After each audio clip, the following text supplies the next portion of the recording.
তোরা কেন পড়াশোনা করিস? দীপ্তকে দেখে কিছু শেখ। আমার তো ইচ্ছাই করে তোদেরকে ব্যাস থেকে বের করে দিই। দীপ্ত, বাবা তুমি যেভাবে এগোচ্ছ সেভাবে এগিয়ে যাও। ধন্যবাদ স্যার। আর তোরা যদি আগামী পরীক্ষায় ভালো রেজাল্ট না করতে পারিস তোদের পড়তে আর আসতে হবে না। আজকে তোদের ছুটি, যা বাড়ি যা, আর পড়াশোনায় মনোযোগ দে।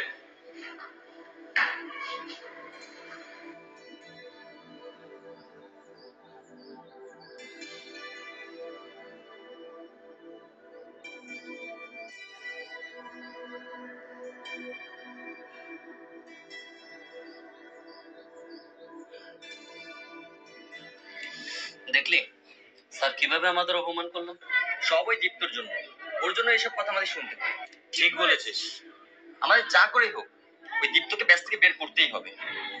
এই আমার মাথায় একটা প্ল্যান এসেছে। প্ল্যান? কি কি প্ল্যান? প্ল্যান? মারিয়া, তোর দীপ্তর সাথে প্রেম করতে হবে। কি বলছিস? আমি প্রেম করবো, তাও আবার ওই ছোট লোকটার সাথে? ইম্পসিবল। আরে সত্যি সত্যি না, প্রেমের অভিনয় করতে হবে।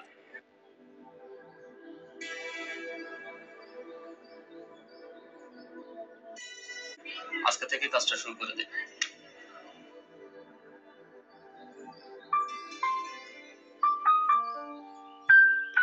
এই দীপ্ত শোনো। দীপ্ত, বিকালে ফ্রি আছো তুমি? হ্যাঁ, কেন? বিকালে লেকের পাশে এসো, তখন ঠিক আছে। Okay bye.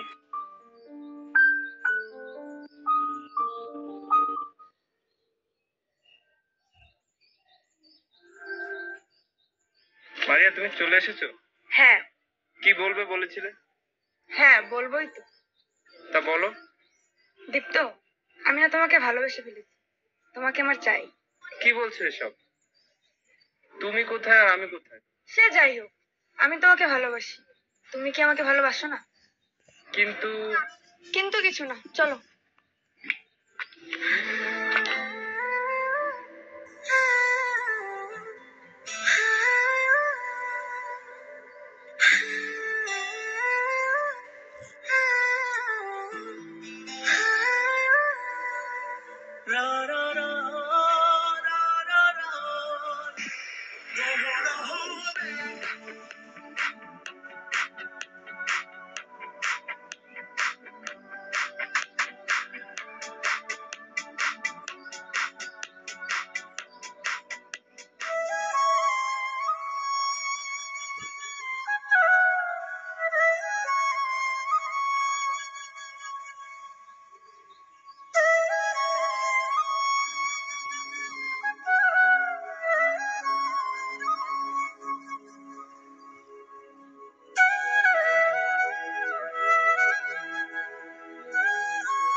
আচ্ছা কিরে মারিয়া, দেখলাম প্রেম তো ভালোই চলেছে।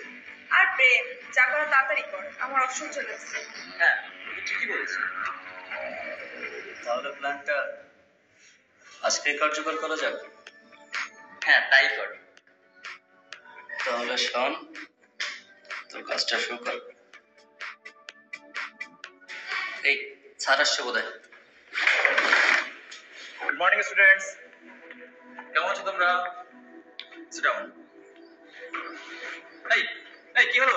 এই একদম ওকে ধর।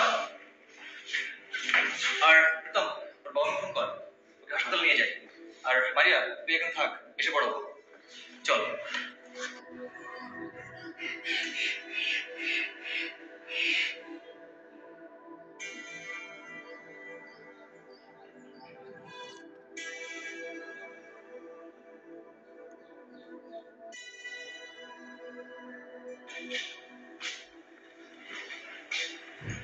মারিয়া, স্যার আর বাকিরা সবাই কই?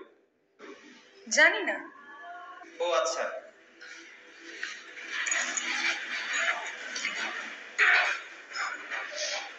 দৌড়া কেন, আমার পাশে এসে বসো।